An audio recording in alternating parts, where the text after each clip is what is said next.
सामान्य रूप से जब भारत के स्वतंत्रता संग्राम और उस दौरान हुए बलिदानों की बात होती है तो सबसे पहले जलियांवाला बाग का नाम हमारी स्मृति में आ जाता है। मैं किसी एक नरसंहार की तुलना दूसरे नरसंहार से नहीं करना चाहता हूँ, ना ही ऐसा करना चाहिए, लेकिन जो सत्य है वो आपको बता रहा हूँ कि गुजरात और राजस्थान की सीमा पर स्थित मानगढ़ पहाड़ी पर हुआ नरसंहार जलियांवाला बाग से कई गुना बड़ा नरसंहार था। लेकिन बड़े दुख के साथ कह रहा हूँ कि राष्ट्रीय स्तर पर इस इतिहास की घटना के बारे में किसी को कोई कुछ पता ही नहीं है। आज हम उसी मानगढ़ पहाड़ी मानगढ़ धाम पर जा रहे हैं जो कि राजस्थान और गुजरात के जलियांवाला बाग के रूप में जाना जाता है। प्रयास रहेगा कि मानगढ़ धाम का सच्चा इतिहास आप सबके समक्ष प्रस्तुत करूं।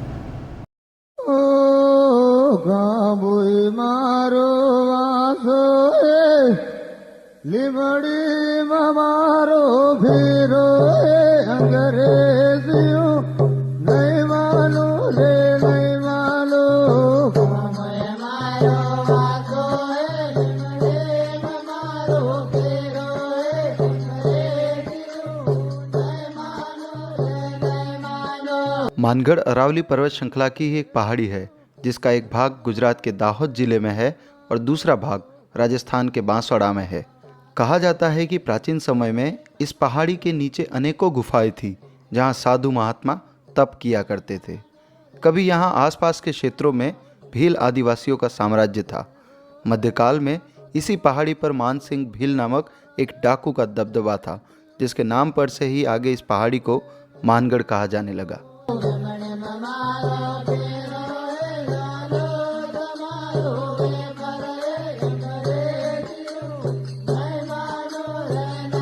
नवंबर 1913 की रोज़ गोविंद गुरु महाराज के नेतृत्व में यहाँ के स्थानीय आदिवासी भीलों ने अंग्रेज़ों से इस पहाड़ी पर एकत्रित होकर अंग्रेज़ों से लोहा लिया था। करीब 1.5-2 लाख की संख्या में आदिवासी जन यहाँ पे एकत्रित हुए, लेकिन अंग्रेज़ों को ये राज नहीं आया। अंग्रेज़ों ने इस पूरी पहाड़ी को रात से ही घेर लिया था और सुबह होते ही निहत्थे आदिवासी भील समाज के लोगों पर अंधाधुंध गोलीबारी की। सरकारी आंकड़े कहते हैं कि यहाँ पे करीब 1500 से 2000 आदिवासी भील समाज के लोगों की हत्याएं हुई थी, लेकिन असल आंकड़ा कितना बड़ा रहा होगा इसका अंदाज़ा वीडियो के अंत तक आपको पहुँच जाएगा।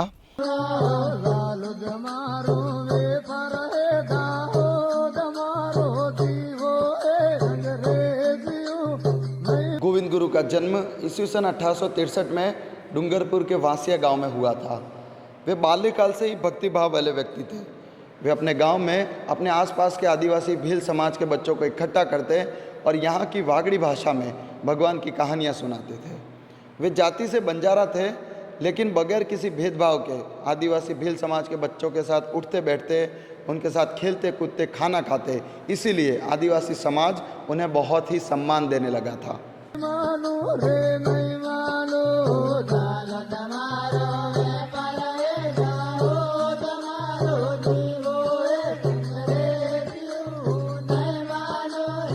गोविंद गुरु महाराज जब 18 वर्ष के हुए तो उनके जीवन में एक बहुत बड़ी घटना घटी।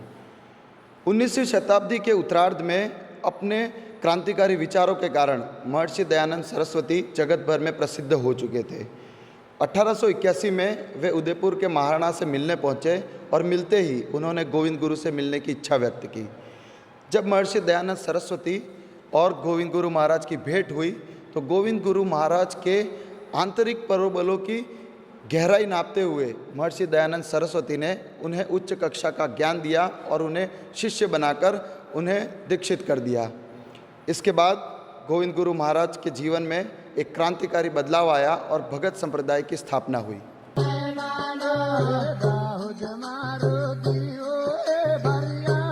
इस समय हम गोविंद गुरु महाराज द्वारा स्थापित इस पहली धुनी पहले यज्ञ कुंड के समीप बैठे हुए हैं। भगत संप्रदाय मूलतः वैदिक विचारों के पालन करने का आग्रह करता था और इस संप्रदाय के अंतर्गत गोविंद गुरु महाराज और उनके शिष्य इस तरह की धुनियों के समीप बैठते थे।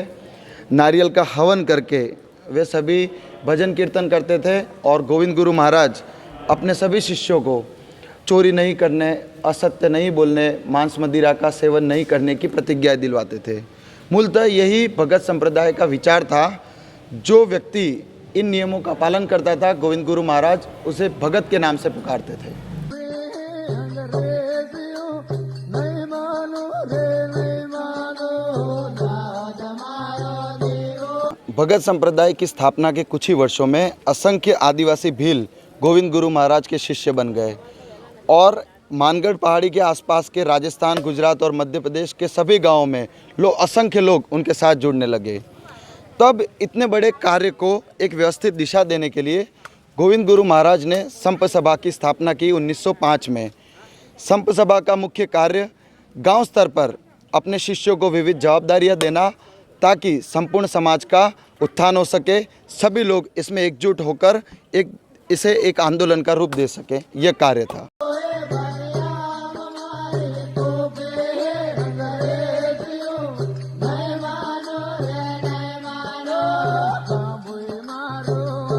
गोविंद गुरु ने अपने संगठन को 2 कार्यों में विभाजित कर दिया।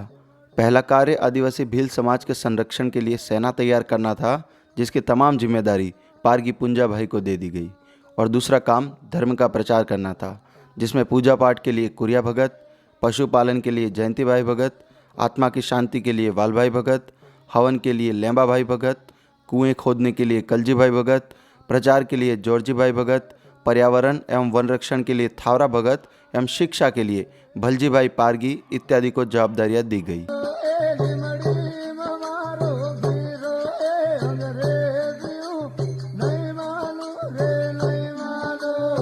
ईस्वी सन 1899 यानी विक्रम संवत 1956 में भारत एक गंभीर काल का भोग बना, जिसे आम भाषा में छप्पनी अकाल के रूप में हम सब जानते हैं। भारत में अकाल तो बहुत हुए, लेकिन अकालों के इतिहास में छप्पनी अकाल जैसा कोई अकाल नहीं है। अन्न, पानी एवं घास चारे के अभाव में मानव, पशु, पक्षी सभी मृत्यु को प्राप्त हो रहे थे, और किसान जिन पशुओं को अपने संतानों की तरह प्रेम करते थे, उन्हीं पशु संतानों को उनका मृत शरीरों का उनका मांस खाकर जीवन जीने की लड़ाई लड़ रहे थे। ऐसे समय गोविंद गुरु की पत्नी एवं उनके दोनों पुत्र भी काल के कोप में समा गए, लेकिन गोविंद गुरु ने उस विष को भी अपने कंठ में समेट लिया और लोगों के घर घर पहुंचकर यथासंभव सहायता कर रहे थे। यह देखकर एक और सभी सनातनी गोविंद गुरु का जय जयकार कर रहे थे, वहीं दूसरी ओर अंग्रेजों एवं क्रिश्चियन मिशनरीज को गोविंद गुरु का बढ़ता हुआ कद एवं उनका आंदोलन रास नहीं आ रहा था।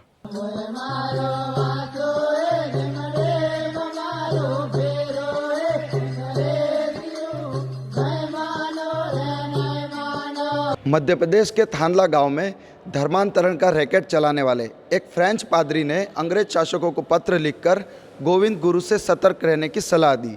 इसके बाद अंग्रेजों ने तुरंत कार्रवाई करते हुए गोविंद गुरु एवं पुंजाभाई पारगी को बंदी बना लेने की योजना बनाई।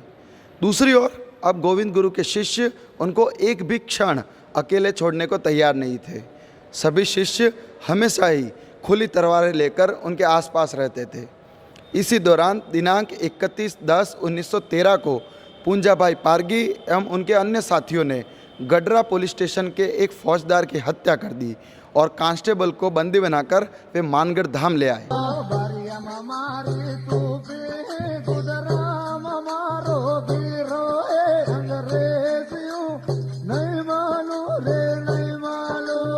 फौजदार की मौत के बाद अंग्रेज एवं आदिवासी भील एक दूसरे के सामने आ गए। गोविंद गुरु के द्वारा कुछ समझौते के प्रयास हुए, किंतु तब तक पानी सर के ऊपर जा चुका था। अंग्रेज भगतों को जबरदस्ती बंदी बना रहे थे, उन्हें शराब पिला रहे थे तथा यज्ञ कुंडों पर पशुओं की हत्या करके उसे अपवित्र कर रहे थे।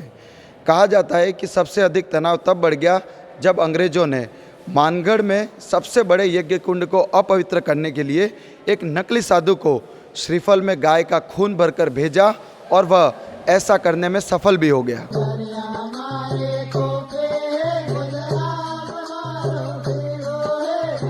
6 नवंबर 1913 की रोज़ माही डिवीज़न के जनरल ऑफिसर कमांडर ने चीफ जनरल स्टाफ को सूचना दी कि गोविंद गुरु के नेतृत्व में आदिवासी भील मानगढ़ पर एकत्रित होकर ब्रिटिश सरकार के विरुद्ध विद्रोह की तैयारी कर रहे हैं।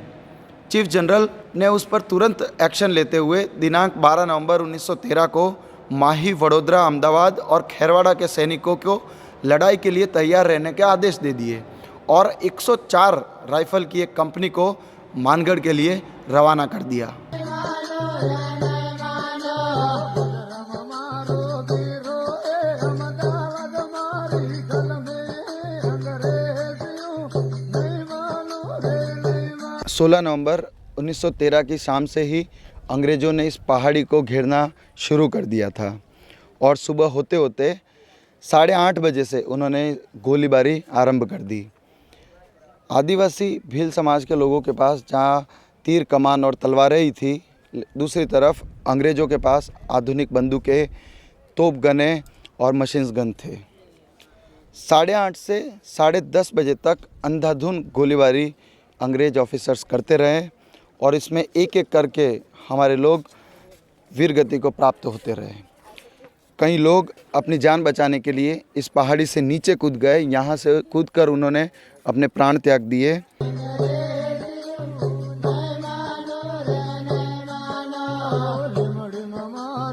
मानगढ़ पर हुए उस नरसंहार की स्मृति में गुजरात सरकार द्वारा एक प्रदर्शनी का आयोजन किया गया है। आप यहाँ पे उसकी कुछ दृश्य देख सकते हैं। यहाँ पे एक दृश्य बड़ा ही कारुणिक, बड़ा ही मार्मिक एक दृश्य है। आप यहाँ पे देख सकते हैं कि एक मृत माँ के शरीर से एक बालक स्तनपान कर रहा है। कहा जाता है कि पुलिस कमिश्नर जो अंग्रेज पुलिस कमिश्नर था, जब उसने ये दृश्य देखा तो उसका हृदय पसीज गया और उसने जो गोलीबारी हो रही थी अंग्रेजों की ओर से, उसके समाप्ति की घोषणा कर दी।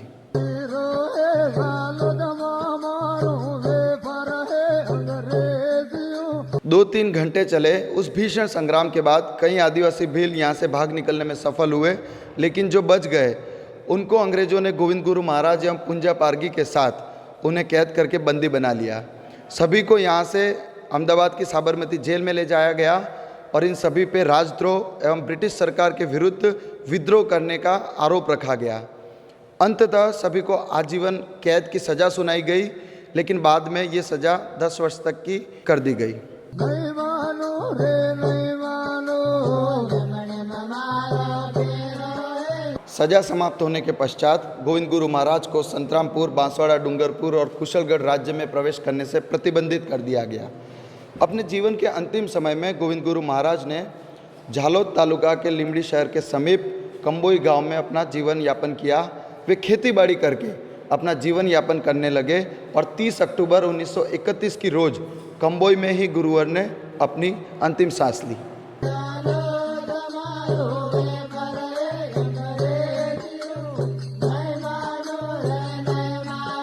गोविंद गुरु और मानगढ़ हत्याकांड यहाँ के आदिवासी भीलों एवं अन्य सनातनियों की स्मृति का अभिन्न हिस्सा बन चुके हैं।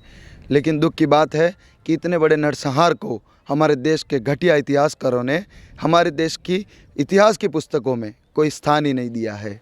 वामपंथी, इस्लामपंथी और मैकालेपंथी, उन्होंने हमेशा से ही आदिवासी भीलों को हिंदुओं से अलग बताने का षड्यंत्र रचा है। यदि वे मानगढ़ का इतिहास हमारी पाठ्य पुस्तकों में शामिल कर देते तो उनका एजेंडा तो कभी सेट ही नहीं होता, क्योंकि सभी जान जाते कि कैसे तत्कालीन हिंदुओं के सबसे बड़े नेता स्वामी दयानंद सरस्वती ने एक बंजारा समुदाय के गोविंद गुरु को अपना शिष्य बनाया और कैसे एक बंजारे को आदिवासी भीलों ने अपना गुरु, अपना भगवान मान लिया। यानी धर्म, कर्म, मातृभूमि एवं वेदों की संस्कृति बचाने के लिए सब एक साथ एक दूसरे का हाथ पकड़कर जी रहे थे, मर रहे थे। मैं कहूँगा कि जिस दिन मानगढ़ पर वीर गति को प्राप्त हुआ हमारे आदिवासी भीलों को राष्ट्रीय स्तर पर मान्यता मिलेगी, तभी उन भगत भाई बहनों को सच्ची श्रद्धांजलि मिली है, ऐसा कहा जाएगा।